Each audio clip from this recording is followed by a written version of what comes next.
ہمارے حافظ پٹیل صاحب رحمہ اللہ تعالی، ان کی زندگی کو بھی اگر ہم دیکھتے ہیں تو وہ مسلسل محنت سے عبارت ہے. ہر وقت محنت محنت محنت محنت. اور اس میں اتنا ہی نہیں تھا کہ صرف دوسروں پہ محنت کرتی تھی، دوسروں پہ بھی محنت اور اپنی ذات پہ بھی محنت. کبھی کبھی ایسا بھی ہوتا ہے کہ نہ دوسروں پہ محنت ہے نہ خود پہ محنت، اور کبھی ایسا ہوتا ہے کہ دوسروں پہ تو محنت ہو رہی ہے، خود پہ محنت نہیں. دوسروں پہ بھی محنت، خود پہ بھی محنت. قرآن مجید کی تلاوت کا جو معمول وہ ضرور پورا ہوگا، تہجد کا معمول وہ ضرور پورا ہوگا، تسبیحات کا معمول وہ ضرور پورا ہوگا.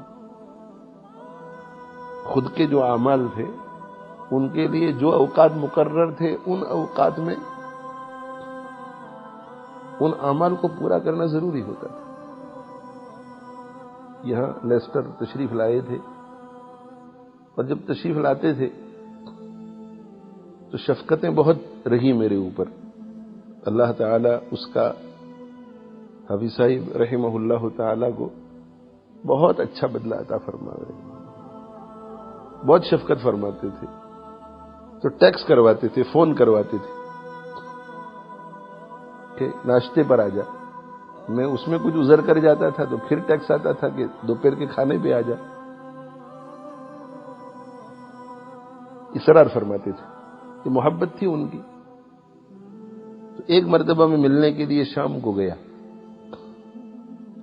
تو شام کو جب گیا ملاقات ہوئی، مصافحہ ہوا. بیمار چل رہے تھے، ابھی ابھی ہاسپٹل سے ڈسچارج ہو کر آئے تھے، ایک آدھ دن گزرا ہوگا. تو داخل ہو کر کے مصافحہ کیا تو مجھ سے فرمایا کہ ذکر جہری میں بھی کرتا ہوں، اور ذکر جہری سے ابھی میں فارغ ہوا.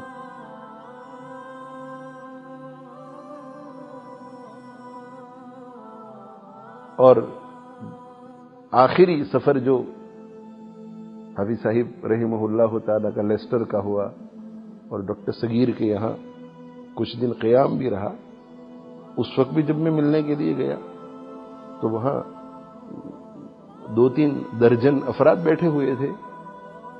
تو سب کے سامنے اپنے معمولات بتلائے.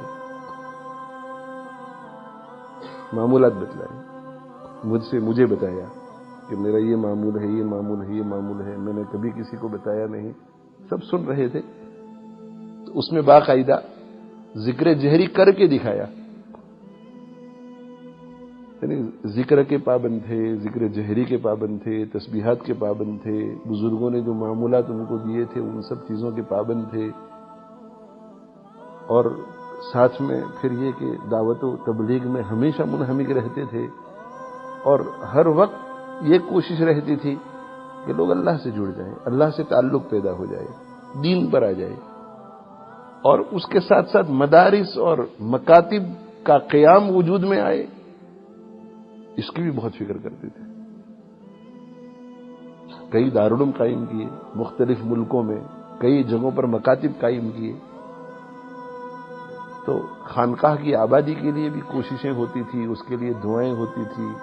لوگوں کو متوجہ کرتے تھے، اپنے احباب کو متوجہ کرتے تھے. بیانوں میں کہتے تھے کہ مشائخ کے پاس جاؤ، مشائخ کی صحبت میں بیٹھو، مشائخ کی ملاقاتیں کرو. خود اس کا بہت اہتمام فرماتے تھے. علماء کے پاس جانے کی بہت تاکید کرتے تھے. علماء سے ملاقات خود کرتے تھے، بہت اہتمام کرتے تھے.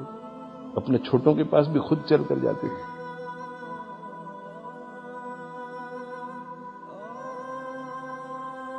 مکاتب کا قیام، مدارس کا قیام اور دعوت و تبلیغ، یہ تینوں محنتیں جو ہمارے بزرگوں کی ہیں، یہ تینوں آپ کی گھٹی میں پڑی ہوئی تھی.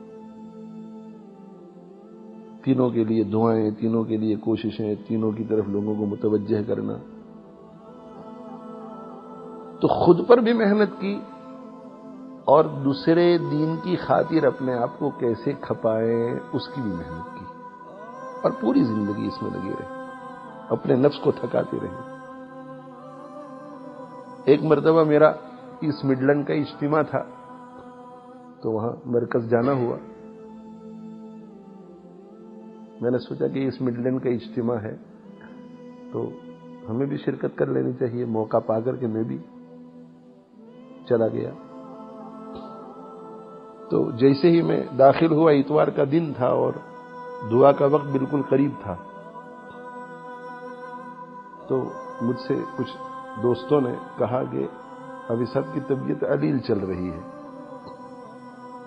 اور جمعہ کے دن سے اجتماع میں شرکت نہیں کی ہے اور ابھی دعا ہے تو ہمت نہیں ہے کہ اوپر جائیں.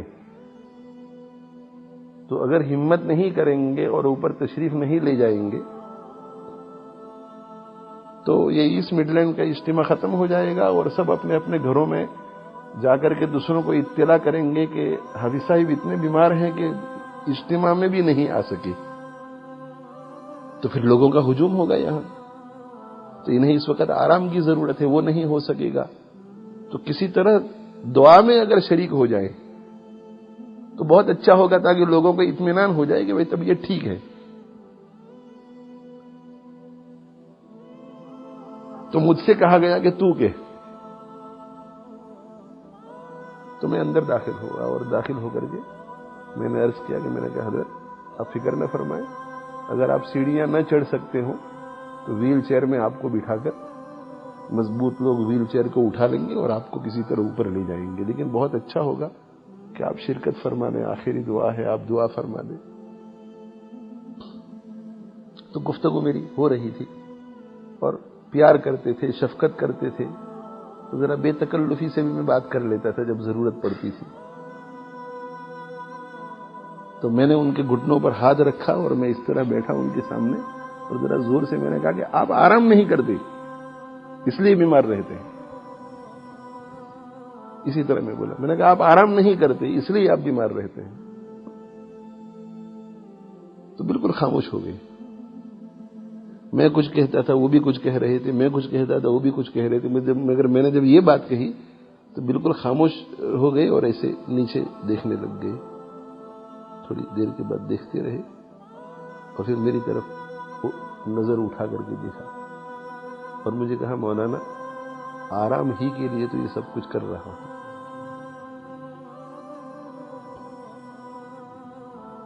مجھے آج اصل میں یہی بات آپ کو بتانی تھی. آرام ہی کے لیے تو یہ سب کچھ کر رہا ہوں، یعنی یہ جو میری بے آرامی ہے دنیا کی وہ آخرت کے آرام کے لیے. آخرت کی، دنیا کی بے آرامی آخرت کے آرام کے لیے. جو دنیا میں بے آرامی کی زندگی اختیار کرتا ہے اللہ اسے آخرت میں آرام دیتے ہیں، اور جو دنیا میں آرام والی زندگی اختیار کرتا ہے اللہ تعالی شانہ اسے آخرت میں بے آرامی والی زندگی نصیب کریں گے. میں ہمیشہ آپ حضرات کو یہ بتلایا کرتا ہوں اور اپنی ذات سے بھی خطاب کرتا ہوں جب بھی آپ حضرات کو کچھ کہتا ہوں کہ جو دنیا میں من مانی کرے گا، من مانی یعنی اپنا جو من کہے وہ مانو، من یعنی نفس جو کہے وہ مانو، من مانی. تو من مانی والی زندگی بہت راحت والی زندگی ہے. من نے چاہا کہ نماز نہیں پڑھنی ہے تو نہیں پڑھی، من نے چاہا کہ فلم دیکھنا ہے تو فلم دیکھ لیا، من نے چاہا کہ جھوٹ بولنا ہے تو جھوٹ بولا، من نے چاہا کہ بد نظری کرنی ہے تو بد نظری. جو دنیا میں من مانی کرے گا اسے آخرت میں رب مانی کرنی پڑے گی. رب جو فیصلہ کرے گا اسے ماننا پڑے گا. رب جو فیصلہ کرے گا وہ ماننا پڑے گا آخرت میں. اور جو دنیا میں رب مانی کرے گا، جو دنیا میں رب کی مان کر تھکاوٹ اور مشقت کو برداشت کرے گا، وہ مرنے کے بعد کی زندگی میں من مانی کرے گا.